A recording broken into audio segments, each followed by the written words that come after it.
What's going on, everybody? Thank you so much for joining me here for this Tuesday edition of Fantasy MLB Today.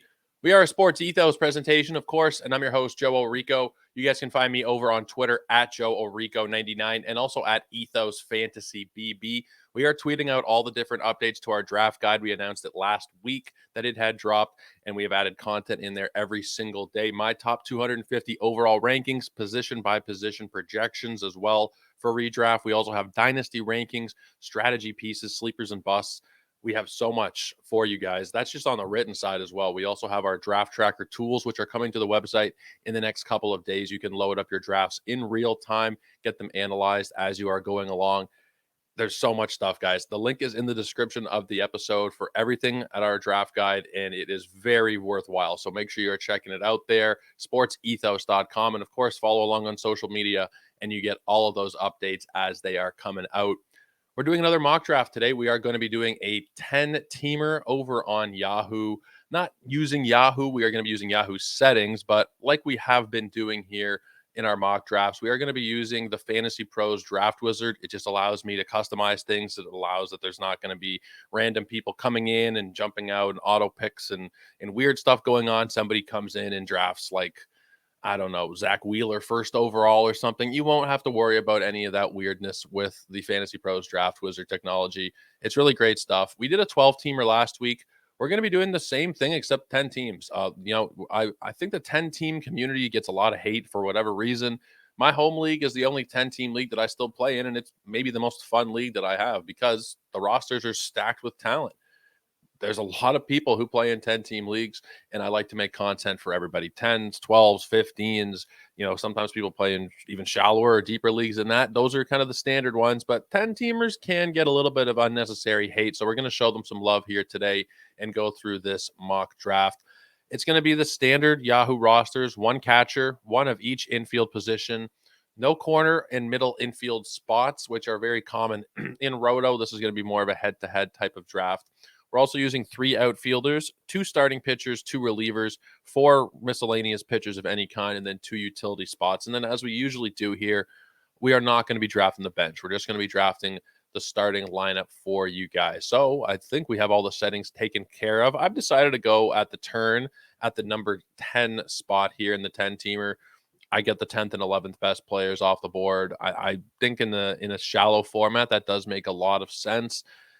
In a 10-team draft, there's no real bad place for you to be drafting. There's just so much talent across the board. But I think if you're at 10 and you're getting a couple of those guys, I'm not sure who's going to fall to me exactly, but a couple of those first-round talents, I think it is the best way to go, generally speaking, in a 10-teamer. So we're going to be drafting 10th. I'm just making sure all the settings are good here. We're using the Yahoo pre-draft rankings, and I think we are good to go. Of course, this is standard 5x5 as usual. And we are off to the races. Fantasy Pros is loading everything up here. You do occasionally see something that doesn't always happen in the first round, but Ronald Acuna Jr. still went first, followed by Corbin Carroll, Aaron Judge, and then Bobby Witt, Julio Rodriguez, Mookie Betts, Kyle Tucker, Freddie Freeman, and Fernando Tatis. First round is it's so deep this year. Like there's really, you could order these guys in any which way. Acuna being kind of a separate issue. I did talk about him on yesterday's podcast. If you guys, it's not on YouTube, but in the Fantasy MLB Today podcast feed, I kind of went over the whole Ronald Acuna Jr. situation and my worries. It seems like he may have dodged the bullet there, which is good. But in any event, outside of Acuna, you can kind of arrange these guys in any order based on your own preference. Obviously, we all have our preferences and are going to order them a little bit differently, but it's not crazy to see it go Carroll, Judge, Witt, and Rodriguez. I'm sure a lot of rooms will look like that. Now, with the number 10 pick of the first round here, I am going to be locking in Spencer Strider because I want to take care of my ace. I don't need to, and you definitely do not need to be doing this in a 10-team league. It's not necessary. There are so many pitchers. You don't need to take Spencer Strider in the first round. I could go for Ohtani and Turner, Soto, Ohtani and, Jose Ramirez or Matt Olson. Like, there's so many combinations you can go with. But I am going to lock down that ace on the best team in baseball, the guy who is going to lead, assuming there's no injuries, he's going to lead Major League Baseball in strikeouts. He's, good chance he has the lowest ERA. Wins are kind of tricky to predict as well, but I think Spencer Strider is a pretty easy selection here for me. 10th overall. They rank him as the top SP. His Fantasy Pros is liking that selection. And then on top of Strider, I think I will go with Shohei Ohtani. You're getting the 5 category production. The speed is not like massive, but at this point of the first round, the big speed guys have kind of gone. Carroll, Witt, Julio, Acuna, Kyle Tucker, Tatis, the 30 plus steal guys are pretty much gone. So if I'm locking in 20 or so to go along with 30 plus homers, likely 100 runs and RBIs with probably a 280 batting average with Ohtani. I've talked about how I don't really care about quote unquote, clogging up the utility spot, especially early on. Take the talent. The talent is there with Ohtani. He is the best player still on the board here. Yes, there is concern when somebody comes off of a mysterious procedure in the offseason, but I think Ohtani is pretty safe based on what we've heard, based on what we've seen. I think we're pretty good here to take Shohei Ohtani 11th overall, which is generally where you're going to have to be paying if you do want some Shohei Ohtani shares this year. Now, after I go with Ohtani, it went Juan Soto, Trey Turner, Jose Ramirez, Matt Olson, Garrett Cole, Corbin Burns, Jordan Alvarez, Austin Riley, and Corey Seager. That is round 2. Round 3, we got Bryce Harper, Rafael Devers, Ozzie Albies, Zach Wheeler. Kevin Gausman is definitely risky right now, but he went 305. Pete Alonso at 306, Marcus Semien, Francisco Lindor, and Michael Harris. I am up here with a couple of really nice options on the board for me. Now, I don't need to worry about starting pitchers for probably 5 or 6 rounds. And now that you got Strider taken care of, I can start shopping in like the 70 to 100 type of range. Strider is kind of like the pitching Acuna. He sets you so far ahead in the pitching categories that it's not a big concern for me. Vladimir Guerrero Jr. is definitely somebody to take note of. I mentioned him in my notes on Twitter yesterday. His launch angles look really good. Exit velocities look really good. He's hitting the ball in the air and he's hitting it hard. That was something that we were kind of worried about last season. The amount of balls he hit right into the ground was definitely concerning. Looks like he may potentially be turning a corner there, and still only 24. He's going to be 25 later this month. There's still a long way for him to go as well. I've taken care of some steals with Ohtani. Vladdy's probably going to give me a handful between 5 and 10. So one of my picks is going to be, excuse me, guys, something in the throat there. If this wasn't something that I was recording all in one, I would usually pause and cough off camera there. But there's only so much you can do here. This is where it's going to start to get a little bit interesting. I want to take no, I'm not going to take Elly De La Cruz. It's tempting. It is tempting. But I don't think I'm going to do it. I think the guy that I do want to go with here is probably Luis Robert Jr. Again, you're getting kind of production all over the board, and that is my goal in the first couple rounds as much as possible. I know Vladdy is not a true 5-category guy because he doesn't steal that much, and everything else is kind of a little bit in question with Vladdy as well, for sure. With Luis Robert, he's a 30-20 guy, potentially a 30-30 guy, like somewhere. It's always, whenever people say that, it could be 27 and 32. It could be 31 and 28, but I think he's generally about a 30-30 guy. The lineup around him sucks, but I think he's a talented enough player that he can be self-sustaining. The example that I go back to is Bobby Witt Jr. The last couple of years, absolutely dreadful lineups around him. You're still looking at 80, 90 runs and RBIs each year. I think Luis Robert Jr. can do something very similar. So we're going to lock him in here as my first outfielder at pick 31. And and Elly De La Cruz goes right after. He went the pick after. So I was kind of thinking, maybe he'll come back to me. That's just not going to be the case. Elly's expensive. If you want Elly this year, you're paying up for it for sure. So after Elly at 402, it went Randy Arozarena, Jose Altuve, Gunnar Henderson, Luis Castillo, Yoshinobu Yamamoto, Kyle Schwarber, Adolis Garcia, and Bo Bichette. Kyle Schwarber going here. I don't know if they thought it was an on-base percentage league or something going on. That's too early for Schwarber. I love Kyle Schwarber. I love him, but he does bring down your batting average something awful. It's not pretty. It's not. And he doesn't steal. So there are definitely questions with Kyle Schwarber as well. As much as I do like him, and you can fit him into the right builds, you have to really, really think about that team build. Starting off round 5 was Mike Trout, C.J. Abrams, George Kirby, Adley Rutschman, Pablo Lopez, Zach Gallen, Tyler Glasnow, Aaron Nola, and Nolan Jones. Nolan Jones is the top 50 pick is definitely not something that I'm going to be terribly interested in. Let's take a look at the best position players left to me at this point. Machado going at 50 is just not cool. It's not where you should be going. Should be somewhere in the 70s. I think personally, 50s is just a little bit too much for me here. Jazz Chisholm is going to be somebody that I do take here. I am going to go for that upside. And again, the shallower the league, the higher the upside you can kind of shoot for. And a guy like Jazz Chisholm in a 10-team league is golden. If he doesn't pan out, if he gets hurt, you're not happy about it. but there are so many replacement level players on the waiver wire. You're only talking about 230, 250 players getting drafted. A lot of the drafts I've done this year, specifically 450 to 750 players get drafted. So maybe it's just me coming from having done so many 15-team drafts, but objectively speaking, you can build some stacked rosters and 10-teamers to the point where you can absorb some risk. And one of those risks that I think you should be taking, not crazy too early or anything like that, but I think a risk that you can and should be taking is Jazz Chisholm Jr. If you look at what he's done the last 2 seasons, you put them together, it's about 160 games. You're looking at somebody who could very easily give you 35 and 30. Or maybe it's 30-35. The same thing that I was mentioning with Luis Robert, that it could be some variation of the 25-30, 30-25, whatever. It's going to be a lot. It's going to be a lot of homers and stolen bases. The batting average is not amazing, but I have a really nice base of batting average with Shohei, Lubob, and Vladdy Jr. So I'm going to go with Jazz Chisholm, and I think I am going to go with another starting pitcher here and kind of change up my strategy a little bit just because I like him so much and he's still sitting out there is Logan Webb. I think he is a really nice pairing with Spencer Strider. They're both guys who are going to be really, really massive volume guys, assuming everything goes to plan, because with pitching, you never really know, right? What is the plan? Sometimes it just doesn't work out. Guys get hurt. But I think Logan Webb, you pair him with Spencer Strider. Webb is more the guy that you can really, truly count on, I think, in terms of the ratios. The ratios are really, really safe with him, and so is the volume. Strider showed us last year they can be a little bit more volatile, but those strikeouts are absurd. And honestly, Strider should be like a 3.1 ERA guy or lower. Realistically speaking, if Strider had a 2.3 ERA this year, I wouldn't be surprised. But it does come with a little bit of risk for sure. But I think balancing him out with Logan Webb, breaking from my own strategy a little bit here, but I think the two of them combined is a really, really, really nice pairing. Strider's got the massive, massive ceiling, and Logan Webb with a really high floor. I think those two make a lot of sense to pair together if you're able to. Right after Logan Webb, it went to Manny Machado. Again, I think it's too early. Tariq Skubal, Max Fried, Edwin Diaz, Devin Williams, Paul Goldschmidt, Framber Valdez, Cody Bellinger, and Christian Yelich. Round 7, we get Josh Hader, Nico Horner, Zach Eflin getting pushed up into the 60s. I don't like that. I like Zach Eflin a lot. I don't want to see him get too expensive here as draft season goes on. Matt McClain, Freddie Peralta, Blake Snell, Royce Lewis, Grayson Rodriguez, and Christian Walker. We are up here at pick 710, 70 overall in the draft.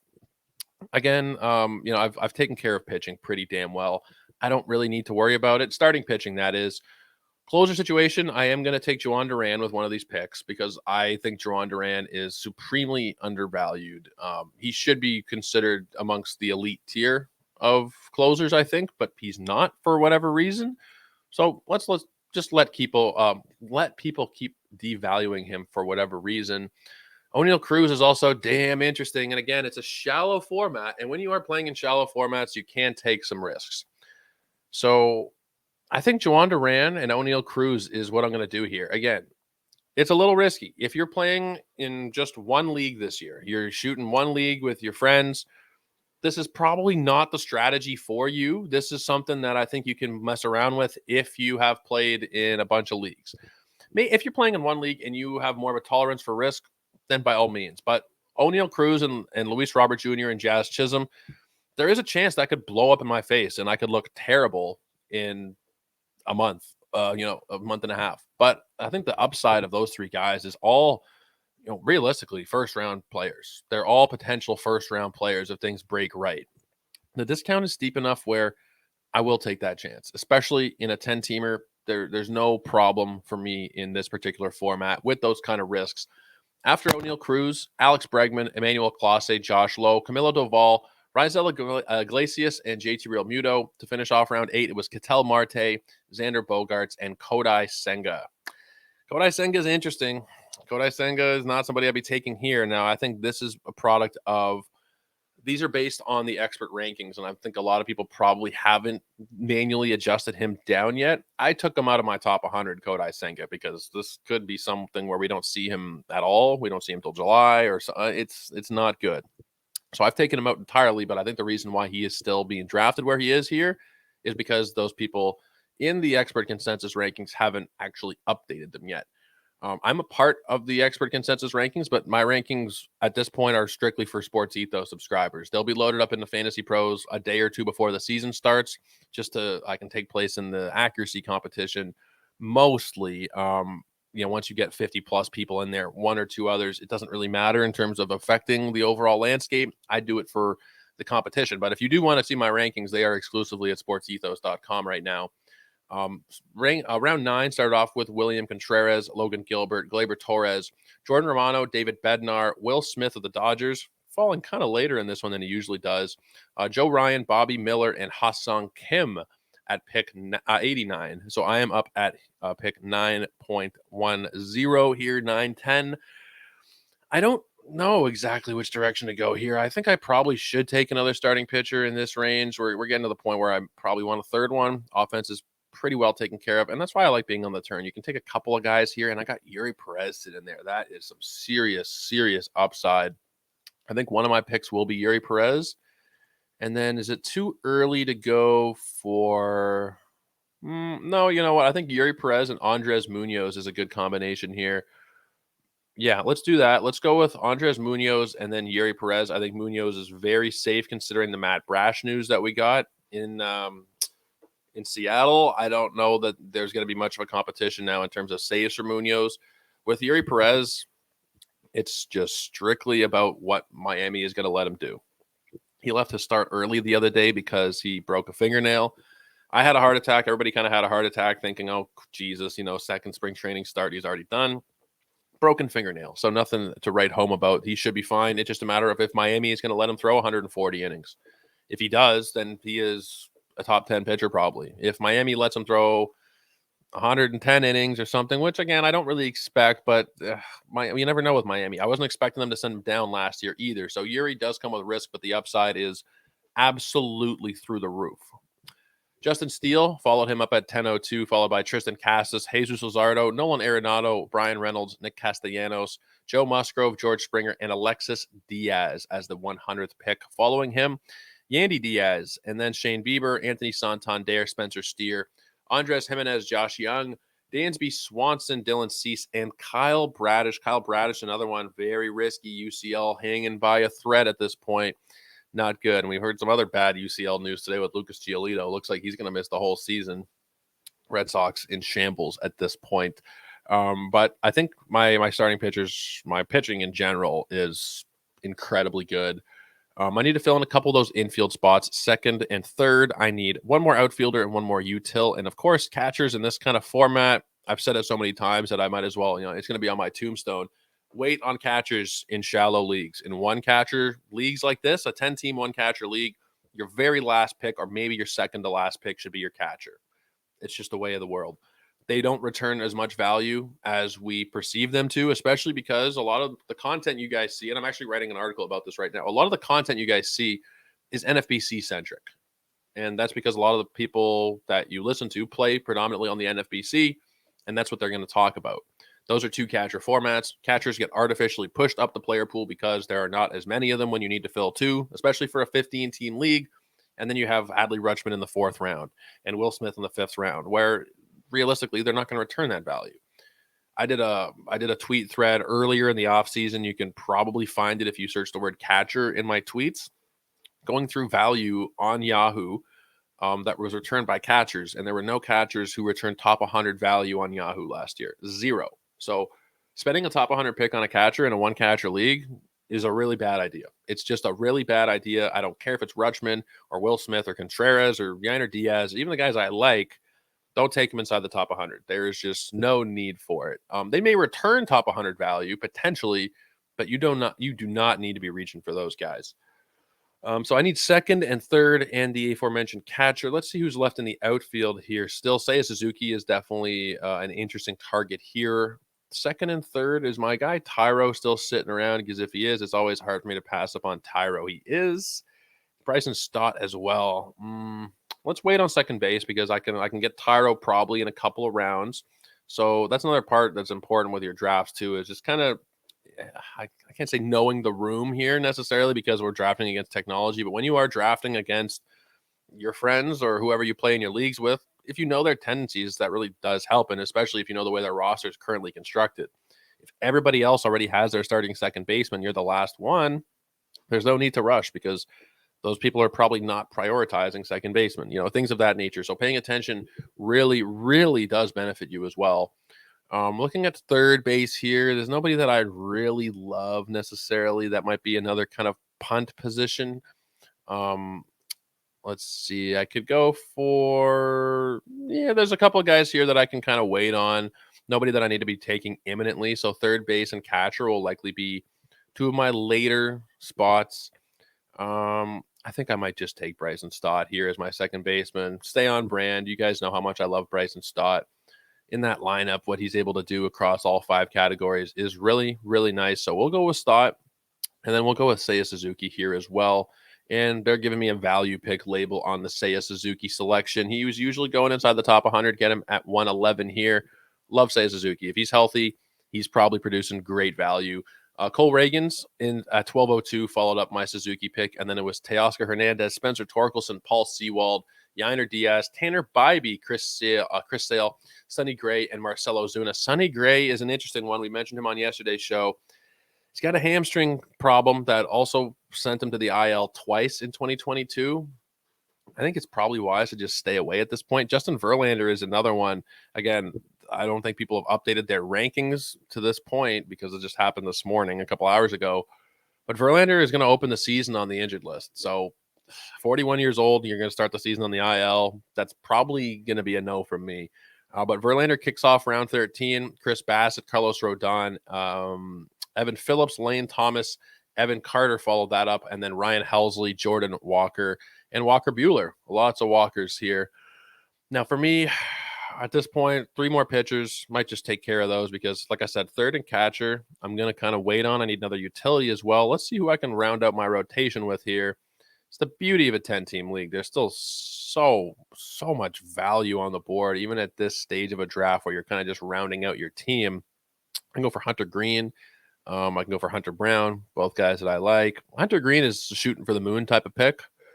130 is maybe a little bit early for him. Jordan Montgomery is concerning just because where the hell is he going to be pitching? Like, I'm so frustrated at this point with Montgomery and Snell. It's Scott Boras, right? This is all Scott Boras, the guy that we've all perceived to be this genius who gets Matt Chapman a 1-year deal worth $18 million. Bellinger has to take a discount.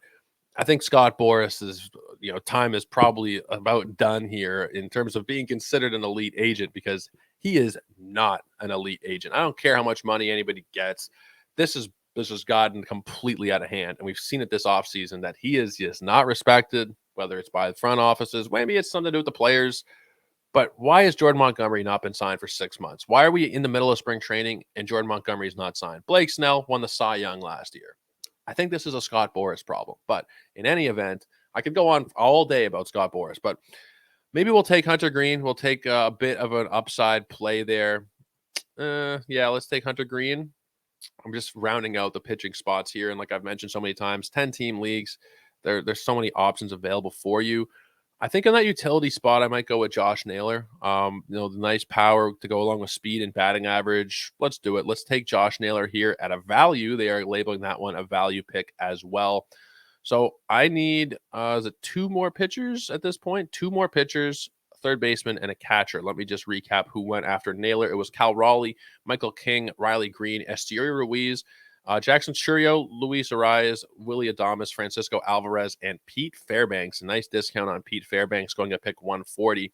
Jordan Montgomery kicks off round 15, followed by Christian Javier, Sal Perez, Cedric Mullins, Anthony Volpe, Clay Holmes, Sean Murphy, my boy Tyro went at 1508, and then Merrill Kelly at 1509. So catcher, third base are what I need to be plugging in here.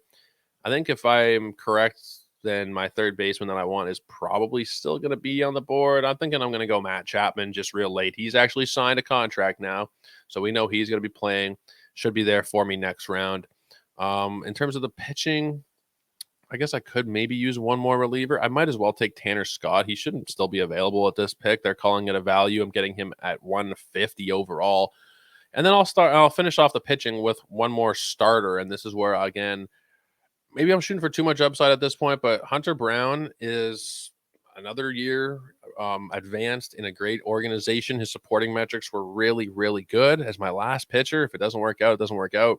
Let's go with Hunter Brown, and then we will finish off the draft with catcher and third base and get those taken care of. So after I picked Hunter Brown, it went Kenley Jansen, Alec Boehm, Yu Darvish, TJ Friedel, Wilson Contreras in round 16 is a great buy here.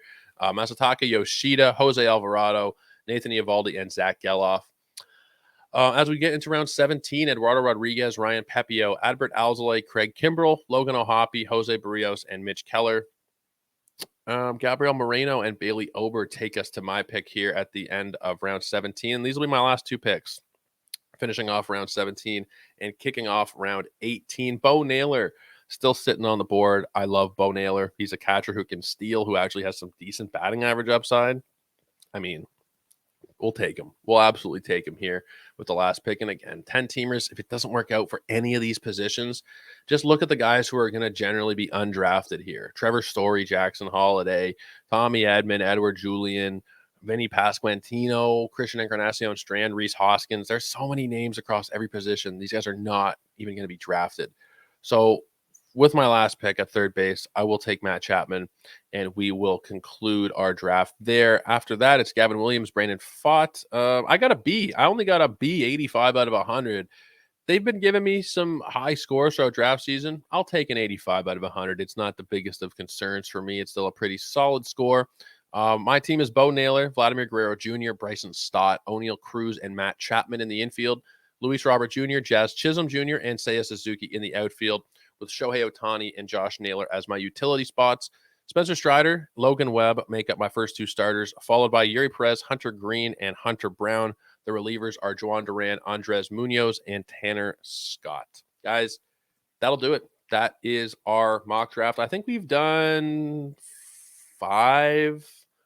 6 mock drafts at this point. I'm not even sure how many there have been, but there are going to be more of them leading up to the season, just to give you guys a feel of what is going on in draft rooms. We have a couple more real drafts we're going to be doing on stream here as well over the course of the next few weeks. So make sure you guys are subscribing to the channel. If you're listening on the podcast side, come over and check out the YouTube. If you're on the YouTube, go and check out the podcast feed.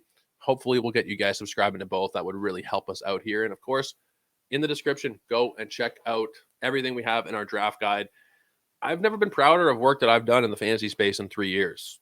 And I think it is really, truly worth checking out for not just my work, but the work of everybody on our fantastic team here at Sports Ethos. You can check it all out and support me directly and the whole team at the link in the description. But that'll do it, guys. We'll be back again tomorrow, and we will be talking about spring training news and notes as we usually do on Wednesdays. But until then, everybody, take care and have a great night.